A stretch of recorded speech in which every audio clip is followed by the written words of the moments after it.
네, 민족 대명절 추석이 이제 하루 앞으로 다가왔는데요. 올해 추석은 특히 나흘간의 연휴로 여행을 떠나시는 분들도 많다고 합니다. 네, 오늘날 우리 사회에서 추석은 어떤 의미고 또 우리들의 전통은 제대로 지켜지고 있는지 살펴보는 시간 갖겠습니다. 중앙대 아시아문화학부의 임장혁 교수 나오셨습니다. 어서 오십시오. 네, 안녕하세요. 네, 먼저 추석 잘 세시길 바랍니다. 네, 고맙습니다. 네, 한가위라고도 부르고 우리가 중추절이라고도 부르잖아요. 네. 근데 우리 선조들께서는 추석을 어떻게 지내셨는지 궁금하네요. 또 언제부터 또 이렇게 추석을 지내셨는지도 궁금하고요. 이 추석이라는 것은 수학의 의미가 있기 때문에요. 예. 그래서 수학을 조상한테 맛보게 한다든지 하는 의미로서 행했는데 이 문헌 기록에 의하면은 유리왕 9년에 그러니까 서기 32년에 그 육부에서 안락내들이 길쌈놀이를 했다는 그런 게 있거든요. 그래서 진 편이 이긴 편한테 음식이라든지 술을 대접하고 놀았다는 그런 의미가 있어서 근데 이것을 뭐냐면 가배라고 했는데요. 이 가배라는 것이 한가위라든지 가위, 가배 다 이 추석을 의미하는 것이죠. 그래서 이 고대부터 우리가 추석을 셌다는 것은 알 수는 있지만은 그래서 우리 민족이 농경 민족이기 때문에 그래서 이 고대 이전부터 농경 생활과 함께 이 수학제로서 이 차례를 지낸 것이 아닌가 이렇게 생각이 됩니다. 네, 지금 차례 말씀해 주셨는데요. 그게 한가위 당일날 아침이 되면 가장 먼저 되지 않습니까? 네. 그런데 요즘에는 뭐 차례를 안 지내는 집들도 많고 그렇다 보니 특히 젊은 층에서 모르는 분들이 많은 것 같습니다. 이 차례 절차가 어떻게 되는지 설명 부탁드릴게요.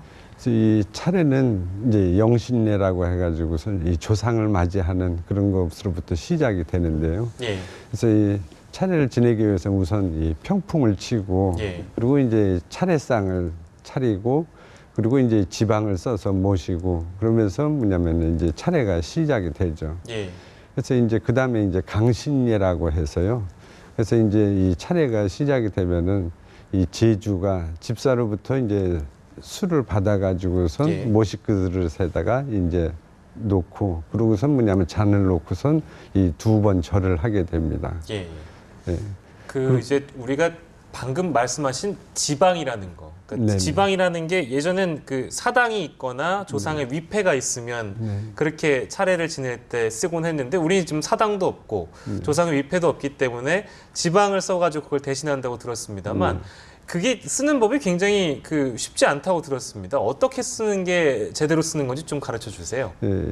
지방은 이제 누구를 위한 차례인가라는 것을 뭐냐면 나타내는 것이거든요. 그래서 이 지방에는 제일 먼저 그 제주와 관계를 쓰고 뭐 아버님이라든지 어머님이라든지 관계를 해서 뭐 이런 식으로. 그래서 이 현고 아니면 현비라고 쓰는데 현고는 아버님, 이 현비는 어머님이라는 뜻. 그러니까 존경하는 어머님, 존경하는 아버님 뭐 이런 의미가 되겠죠.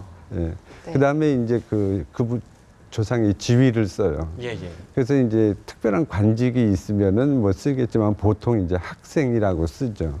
그래서 남자는 학생, 여자는 유인 이렇게 쓰죠. 그리고 이제 그 다음에 자신의 이름을 쓰는데 남자의 경우에 있어서는 그냥 부군이라고 쓰고 여성에 있어서는 본관과 성씨를 쓰죠. 그래서 뭐 전주희 씨면 전주희 씨, 신위 아니면은 남자의 경우에 있어서는 부군, 신위 이렇게 뭐냐면 쓰게 됩니다. 지금 저희가 차례 얘기를 계속 하고 있는데 이번에 차례상 차리느라 아마 스트레스 벌써부터 받고 계신 분들 많으실 것 같은데 보통 듣기로는 뭐 홍동백서나 조율이시, 어동육서 같은 규칙들을 우리가 많이 접하지 않습니까? 그런데 이게 뭐 완전히 근거가 없는 이야기다 이런 이야기도 있더라고요. 어떤 게 맞는 건가요? 완전히 근거가 없는 것은 아니고요. 우리가 이 차례나 제사는 전부 이 주자갈의 사례편람을 기준으로 해서 우리가 지내오고 있거든요. 근데 이제 단지 문제가 그 차례상을 제물을 놓는 위치에 따라서 우리야말로 집안이라든지 지역에 따라 차이가 있기 때문에 그래서 이제 이 혼돈이 되는 것이죠. 그래서 이제 제사상은 대부분 이제 5줄로다가 놓으면서 놓게 되는데 제일 앞에는 이제 말씀하신 주율리시라든지 홍동백서 과일의 색깔이나 위치를 정하기 마련이죠.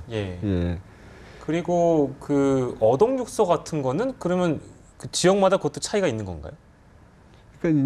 아니 그거는 기본적인 것은 맞는데 그건 기본적인 틀이고. 맞는데 예. 그게 이제 재물을 뭘 놓느냐에 따라서 뭐냐면은 차이가 있는 거죠. 예를 들자면은 예. 이제 문어가 틀림없이 예를 들자면 문어를 해안가 어촌에서는 놓기도 하는데 예. 그것을 뭐냐면 어루 볼 것이냐 아니면 생 것이냐 익힌 것이냐에 그러니까 따라서 바닷가 근처에서는 그게 위치가 이제 이 차이가 바닷고기니까. 있고 예. 아. 그래서 뭐냐면은 예. 이 혼란을 일으키는데 예. 이제 기본적인 틀은 뭐냐면은 주식이라 할까요? 밥이랑 국이 있고 그 예. 앞에 이제 중요한 반찬으로서 뭐 고기라든지 생선을 놓고 네. 그 다음에 이제 나물류라든지 네. 뭐 포라든지 예. 뭐 이런 거를 놓고 그 다음에 이제 과일이라든지 후식류를 놓는 거죠. 예, 예. 지역마다 조금 차이가 있다는 부분이 이제 이걸 고기로 보느냐 이게 차이 뭐 그것도 이런, 신기하네요. 예, 그렇죠. 그러니까 기본적인 원칙은 생선도 머리는 동쪽, 꼬리는 서쪽으로 놓는다든지 예. 뭐 그런 것은 다 있죠. 아, 예. 신기하네요. 네. 그리고 요즘엔 많이 안 하는 건데요. 그 강강술래 하는 거, 그거 이제 뭐 보름달 아래서 강강술래 하는 모습이야 뭐 이제 교과서에서 책으로만 봤고 요즘에 이제 하시는 분들이 좀 드물 것 같긴 한데요.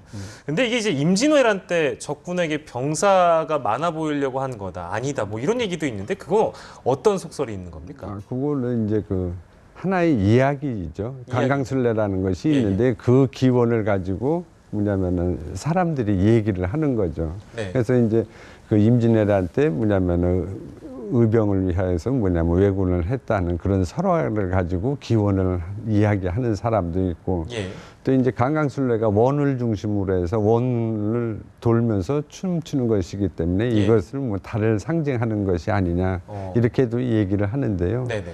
이 강강술래는 이제 여성이 추는 춤이고 예. 또 뭐냐면은 주고 받으면서 이제 노래를 받으면서 이 선창하고 후창하고 하는 시기거든요. 예. 근데 이러한 놀이가 뭐냐면 동남아의 어느 나라나 다 있거든요. 아, 그래요? 예, 뭐 일본도 있고 중국도 있고 했기 때문에 어떤 그러한 시각에서 이야기를 해야 되지 않느냐 하는 네. 생각이 듭니다. 그 형태는 그럼 똑같습니까? 그러니까 예를 들면 원 형태로 그려가지고 그렇죠. 서로 노래를 주고받는 게 그러니까 일본이나 중국이나 다 있어요. 그 세계 어느 나라들이 다 원을 그리면서 춤을 추지 뭐 네모나게 춘다든지 세모나게 추는 민족은 없거든요. 그래요. 그래서 그렇기 힘들 것 때문에 다 뭐냐면 원무 형태로서 춤을 추죠. 그것이 뭐 달이라고 상징하기보다는 네. 어떤 성스러운 세계라고 할까요? 초자연적인 세계를 인간이 형상화하면서 네. 거기에 뭐냐면 기원을 한다든지 예. 하는 의미로서 해석을 하는 것이 자연스럽지 않느냐는 생각이 그것도 혹시 듭니다. 나라마다 차이가 있습니까? 그러니까 강강술래라는 춤을 그러니까 원형으로 서로 손잡고 노래를 부르면서 이 춤을 추는 것이 네. 어떤 이유에서 이런 춤을 추는 거다. 그러니까 나라마다 차이가 좀 있습니까? 뭐 약간의 차이는 있죠. 예. 그러니까는 뭐 한 줄로 섰다가 예. 뭐냐면은 뭐 원을 그린다든지 예. 뭐 그런 것은 대부분이 이 비슷하다고 할 수가 있죠. 네. 근데 이제 그 동남아의 일반적인 강강술래는 예. 의례로서 이제 풍요를 기원한다든지 감사한다든지 그런 의미도 있지만은 예. 사회적인 의미가 강하거든요. 어떤 그래서 의미입니까? 여성들이 나와서 예. 노래를 하고 춤추고 하는데 예. 거기에 이제 그 청년들이 끼어가지고 같이 놀게 되죠. 아. 그래서 뭐냐면 거기서부터 뭐냐면 자유연애가 이루어지고 그래서 뭐냐면 그 추석 이런 명절에 여성과 남성이 자연스럽게 이 뭐랄까 짝을 찾는다고 그럴까요? 예. 그러면서 뭐냐면 결혼으로 이루어지는 네. 그런 의미가 있죠. 어떻게 보면 단체 미팅이었다 이렇게 뭐 해석을 그렇게도 해볼 수도 할 있을 수가 것 같아요. 지금 있어요. 형태로는 그렇습니다. 우리나라에 있어서 그게 많이 소개가 됐습니다. 방송에서. 예. 예. 그리고 저희가 강강술래가 동남아의 전반적인 그런 문화다라는 이야기를 하고 있었는데 예. 이 추석 명절 자체도 한중일이 모두 있는 걸로 알고 있습니다. 어떤 차이점이 있는지 또 비슷한 점은 뭐가 있는지 궁금하거든요. 이 추석에 있어서의 그 의례나 놀이의 성격은 기본적으로 다 똑같아요. 조상에 대한 감사라든지 예. 그런 의미로서 이 행하는 것이라고 할 수가 있죠. 근데 이제 의례를 어떠한 형식으로 하느냐 하는 것은 뭐냐면 우리나라에 있어서는 완전히 유교식으로 하는 것이고 일본에 있어서는 불교의 영향이 있기 때문에 불교적인 성격이 강하고 예. 중국은 이제 그 문화혁명 이후에 많이 없어졌지만은 네. 한다면은 도교식이라든지 이런 것으로서 뭐냐면 행한다고 할 수가 있죠. 네. 그 세월이 흐르면서 명절 문화가 많이 달라지고 있다. 이런 보도를 저희도 이제 많이 해드렸습니다만, 하지만 젊은 세대들, 그러니까 기성세대가 아니라 젊은 세대들이 또 잊지 말아야 되는 추석의 의미가 있다면 어떤 게 있을까요? 글쎄 이 젊은이들이 전부 노는 날로만 생각을 한다고 하는데 사실 명절은 노는 날이거든요. 예, 옛날부터도 그랬고 옛날에는 이 노는 날이 일요일이 정해져 있지 않기 때문에 예. 그 절기 이때가 뭐냐면은 노동에서 벗어나서 뭐냐면은 쉬는 날이라고 할 수가 있죠. 예. 근데 신으로부터 뭐냐면은 그때 에너지를 받아가지고 다시 일상으로 돌아오는 것이 노는 날의 의미였죠. 예. 그래서 뭐 조상을 모신다든지 하면서 다시 일상으로 돌아와서 일상이 잘 유지되기를 바라는 것이 뭐냐면 하나의 원래 있어서 이 추석의 의미라고 할 수가 있습니다. 예. 네. 그러니까 잘 쉬어야 된다 이렇게 해석을 해볼 수가 근데 있을 이제 것 같네요. 사회적인 의미로서는 예. 사실 뭐냐면 추석에 가족이 모이고 친척이 모이기 때문에 예. 그런 기회를 통해서 뭐냐면 화합이 장이 됐거든요. 서로 소통을 한다든지 가족 간이라든지 친척 간이라든지 지역 간에. 근데 요즘에 있어서 이제 그 저는 뭐 차례를 안 지내는 집안도 많으니까는 현대 그렇죠. 사회에서 그래서 뭐냐면은 뭐 여행을 떠나더라도 되도록이면 가족이 떠나서 뭐냐면 서로 간에 소통을 하면서 네. 좀 화합이 된다든지 하는 기회가 됐으면 하는 네, 바람입니다. 너무 개인의 여가에만 초점을 맞출 게 아니라 놀 때 놀더라도 그렇죠. 가족과 함께 하고 함께면서. 또 가족과 함께 하면서 우리 조상님들도 좀 떠올려 보고. 네, 네. 전부 따로 놀면 안 되죠. 엄마는 엄마대로 놀고 아빠는 아빠대로 놀면 안 되겠죠. 예, 네, 알겠습니다. 네, 지금까지 중앙대 임장혁 교수와 함께했습니다. 말씀 잘 고맙습니다, 교수님. 들었습니다. 예, 감사합니다.